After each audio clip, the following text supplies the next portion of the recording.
Good morning, students. Today, inshallah, we will begin unit 4, which is titled Changing English. Okay, let's read the reading text. Please read this article as soon as possible. It's great. Hope you like it. For any leaders who can't understand the language of text messaging, the translation is please read this article as soon as possible. It's great. I hope you like it. طبعا الوحدة النهاردة بتتكلم عن الابريفيشنز او الاختصارات اللي انتوا حبايبي بتستعملوها في اللغة بتاعتكم اليومين دول يعني. اوكي، فهو اول حاجة كتب الجملة بالشكل اللي هو المختصر دوت اللي هي شايفين زي بالحروف الكابيتال، وممكن ساعات بنلاقي في بعض الايموشنز في الجملة، وممكن جاست مثلا زي ما احنا شايفين يو مكتوبة بالشكل ده. اوكي، in text messaging abbreviation, emojis and numbers are all used to make communication quicker. بيقول في الرسائل النصية الاختصارات والرموز التعبيرية والأرقام بتستخدم علشان خاطر تجعل التواصل يكون أسهل. The language of text messaging doesn't require correct spelling.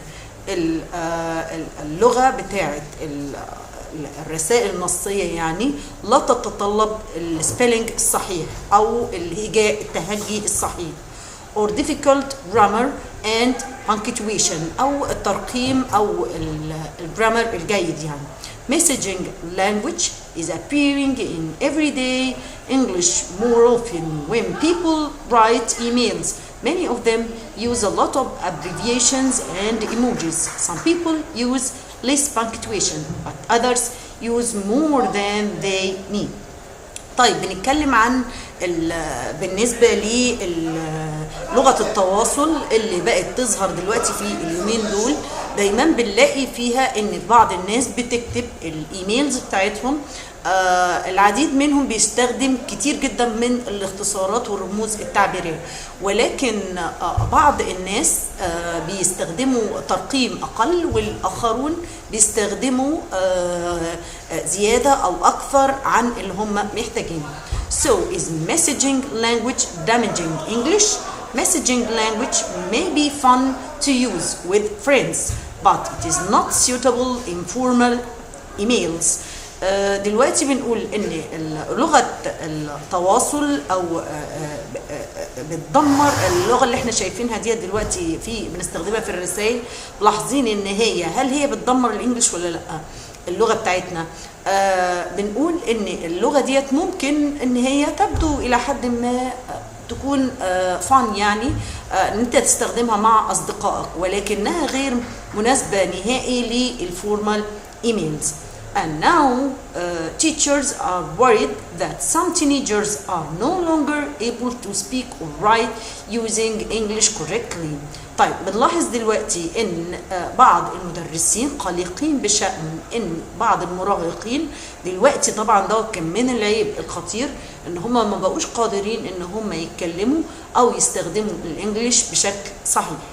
However, some linguistics suggest that the people who use messaging language are actually language innovators, introducing new ideas into English.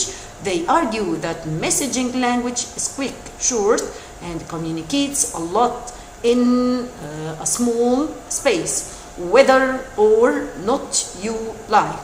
اوكي، دلوقتي بنقول ومع ذلك بعض اللغويين بيقترحوا ان الناس اللي هم بيستخدموا لغة التراسل ديت يعني بالفعل بيعتبروا مبدعين او مخترعين في اللغة، لان هم بيقدموا افكار جديدة للانجليش. بالاضافة كمان اخلي بالي من argue that دايما اخلي بالي ان هي بيتجادل بشأن. اوكي، ودايما argue بنستخدمها بتختلف عن discuss. ان discuss ممكن يكونوا متفقين في الرأي، ولكن argue بستخدمها عند الاختلاف في الرأي. وبعد ذات بيجي وراها جملة زي ما احنا شايفين يعني subject بعد كده verb. اوكي، وفي عندي argue for يعني بيتجادل مع فكرة معينة، وعكسها طبعا argue against. طبعا بلاحظين ان ان بعض مبدعين اللغة بيلاقوا ان الرسائل لغة التراسل ديت بتكون سريعة وبتكون قصيرة وكمان بتوصل العديد جدا في تقدر ان هي تتواصل بيها بشكل يكون ان هو في شكل اقصر يعني اوكي في وقت اقل. طيب في ملاحظة هنا عندنا برضو ان هي بيتكلم عن reporting verbs with infinitive clauses. بيقول لي ان انا هنا ممكن استخدم indirect speech او اللي هي الكلام الغير مباشر في الاوردرز اللي هي الامر والريكوست الطلب والنصيحه. اخلي بالي من حاجه مهمه ان انا في حاله الكلام الغير مباشر بربط الجمله بتاعتي بتو في حاله الاثبات، اما not to في حاله النفي. يعني زي ما احنا شايفين المثال قدامنا he told me to read. اوكي طيب احنا ملاحظين هنا اهي ربط الجملتين بايه؟ بتو. طيب افرضوا دي الجمله ديت نيجاتيف، هل انا ممكن اربطها ازاي؟ يبقى he told me not to read. اوكي يبقى انا هربط بين to في حاله النيجاتيف. طيب now listen to a radio program about messaging. طيب دلوقتي انا هقول لكم في radio program between presenter and Dr. Magda. اوكي and I'll discuss the main vocab. Okay. Hello everyone. Presenter, for example. Hello everyone. Thanks for joining me today on afternoon talk time. And today we are talking about messaging. My guest today is Dr. Magda Morsi.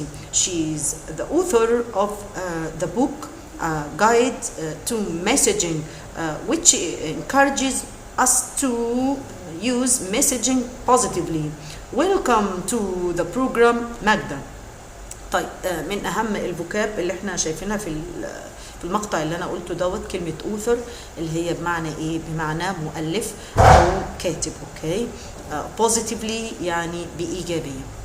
دكتور ماجدة thank you, it's lovely to be here. lovely هنا بمعنى جميل. Presenter, so many parents are worried about their children and messaging. I myself have a 15-year-old boy and had an example of messaging problem just yesterday. When she came down to dinner very upset, she couldn't stop crying. Eventually, she admitted that she was upset because of her friend. They were messaging and having fun. But then my daughter Talia had written laugh out loud in response to a photo her friend Mona had posted of herself. Talia thought it was a funny photo.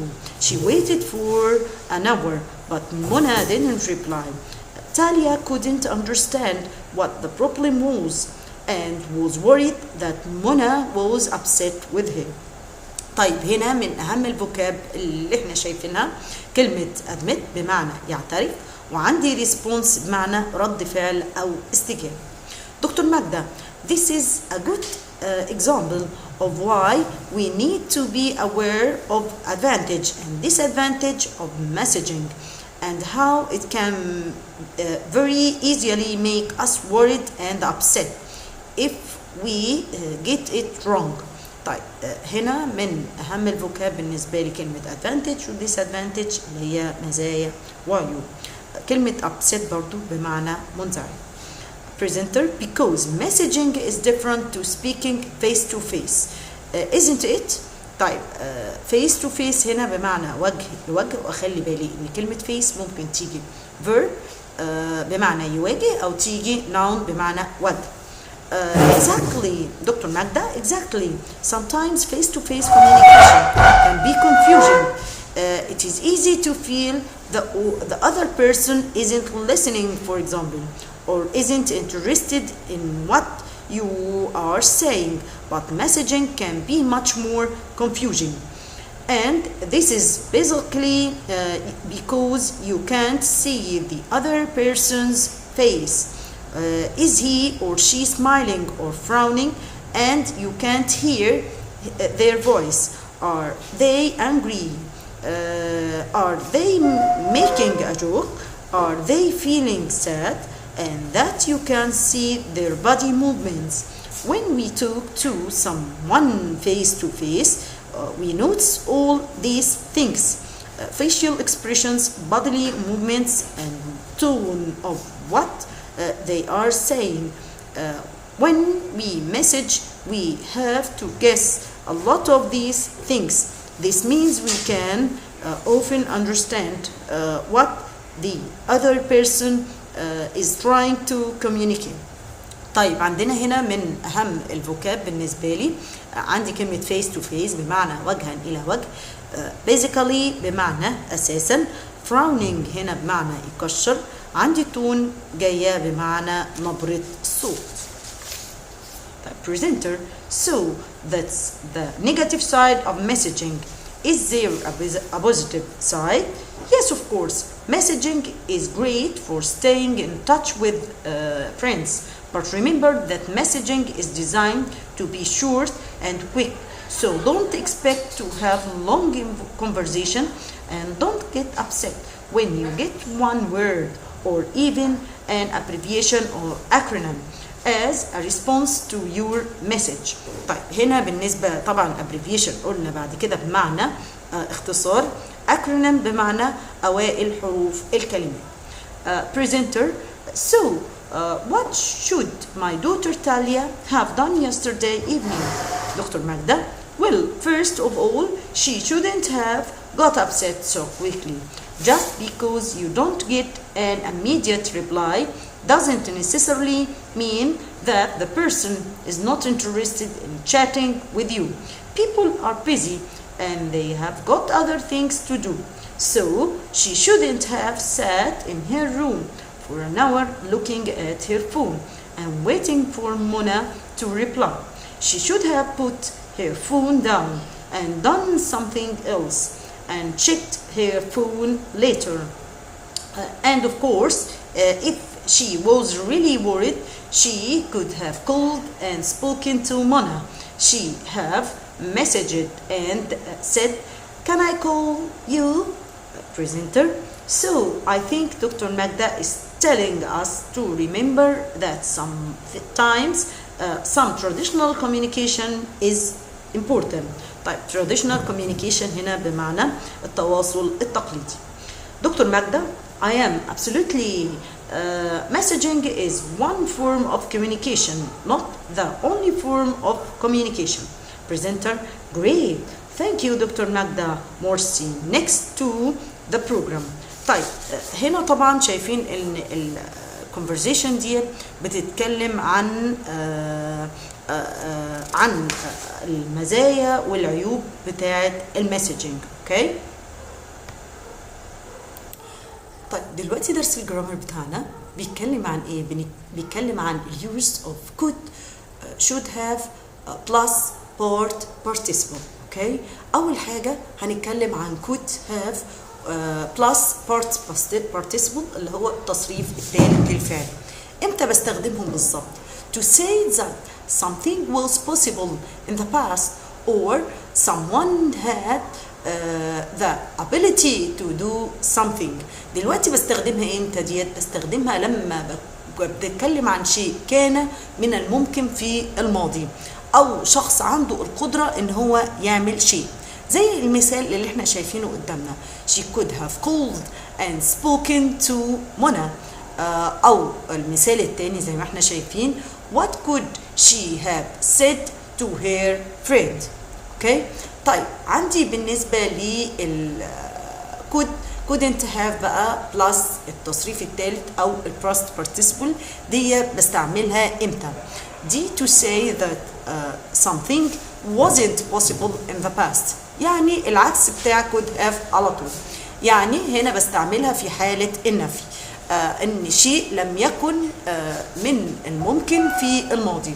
زي شايفين المثال اللي قدامنا. She couldn't have been of the supermarket at 8 because she was in the cafe. اوكي. يبقى احنا بنتكلم بنقول ان هي اكيد طبعا هي ما كانتش موجوده في السوبر ماركت الساعه 8 لان هي كانت موجوده في الكافيه. طيب بالنسبه لاستخدام should have بقى امتى بستخدمها؟ should have برضو بيجي بعديها التصريف الثالث للفعل او الباست participle. دي بستخدمها to make a prediction يعني توقع او تنبؤ. زي المثال اللي قدامنا she should have arrived by now. دلوقتي من المتوقع ان هي تصل دلوقتي. اوكي.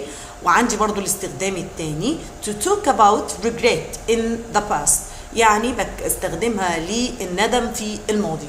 she should have put her phone down. should you have called your grandparents yesterday.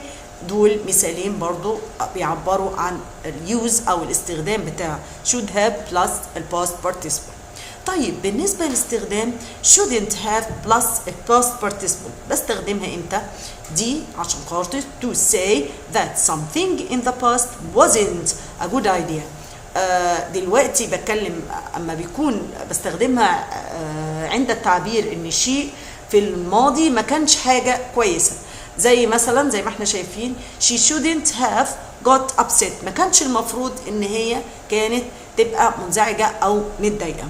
ومديني ملاحظة هنا في الآخر اللي هي should أو shouldn't have plus الباست participle means the same as ought to or ought not to have plus الباست participle.